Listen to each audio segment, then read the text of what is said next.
Renungan firman Tuhan hari ini saya beri judul, apakah hatimu jadi lahan rumput liar? Didasarkan pada perkataan Tuhan Yesus kepada murid-murid dalam Matius 13 ayat 24-30. Sangat sulit untuk mendeskripsikan sesuatu kepada seseorang yang tidak memiliki referensi. Misalnya, mendeskripsikan langit biru kepada seorang yang buta sejak lahir. Bayangkan bagaimana susahnya mengerti tentang kerajaan sorga ketika murid-murid mendengar Tuhan Yesus mulai berbicara soal kerajaan sorga.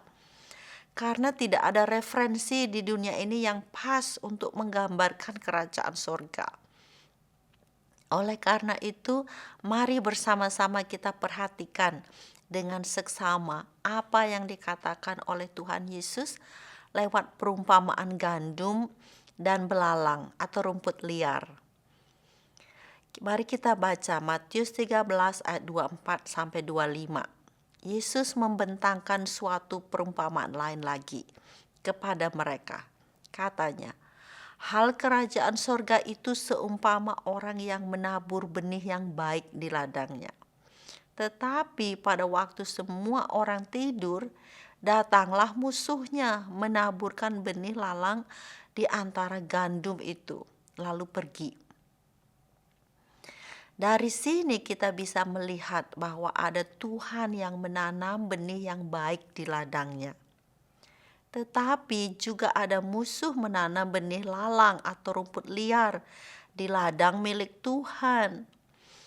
Kalau ladang kepunyaan Tuhan itu adalah hatimu, apakah Anda sadar bahwa ada musuh yang selalu mencari cara untuk ikut menanam benih-benih jahat dalam hatimu? Di mana Tuhan menanam benih yang baik, di situ juga iblis mencari jalan untuk menanam benih jahat.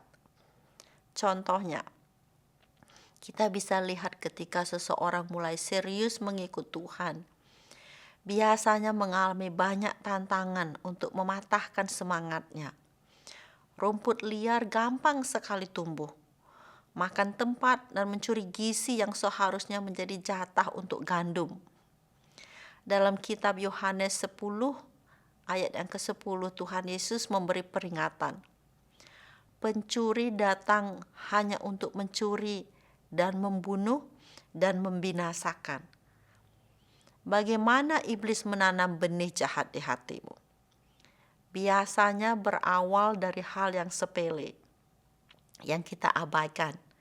Misalnya antara suami istri awalnya berbohong kecil. Lama-lama dalam hati muncul tidak percaya.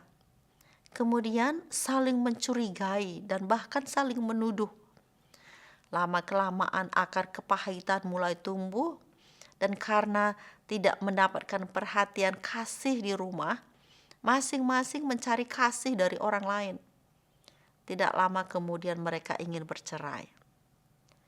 Masih banyak contoh lainnya di mana kehidupan orang Kristen tidak memiliki damai sejahtera. Tidak memiliki sukacita karena hatinya menjadi lahan subur bagi rumput liar. Rumput liar yang tumbuh di hati kita sangat berbahaya. Seperti selaput yang menutupi mata. Rumput liar membuat mata hati kita menjadi kabur, sehingga pandangan kita akan kebenaran juga tidak sesuai fakta. Bahkan kita bisa mempercayai dusta sebagai fakta kebenaran. Bukankah hal ini sangat mengerikan? Para hamba dalam perumpamaan yang Tuhan Yesus sampaikan ingin mencabut lalang yang ditanam oleh musuh. Tetapi si Tuhan berkata, biarkanlah keduanya tumbuh bersama sampai waktu menuai. Pada waktu itu aku akan berkata kepada para penuai, kumpulkanlah dahulu lalang itu dan ikatlah berkas-berkas untuk dibakar. Kemudian kumpulkanlah gandum itu ke dalam lambungku. Matius 13 ayat 30. Pada saat Tuhan Yesus datang untuk yang kedua kalinya, Ia akan menuai besar-besaran. Tetapi sekarang Kita bisa dituai dengan skala kecil.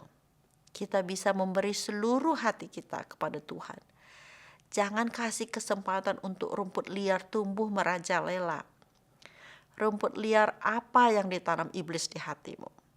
Minta Tuhan mencabut sampai ke akar-akar, supaya benih firman Tuhan yang ditanam Tuhan di hatimu boleh mendapat ruang untuk bertumbuh dan menghasilkan panen, damai sejahtera, dan sukacita yang melimpah.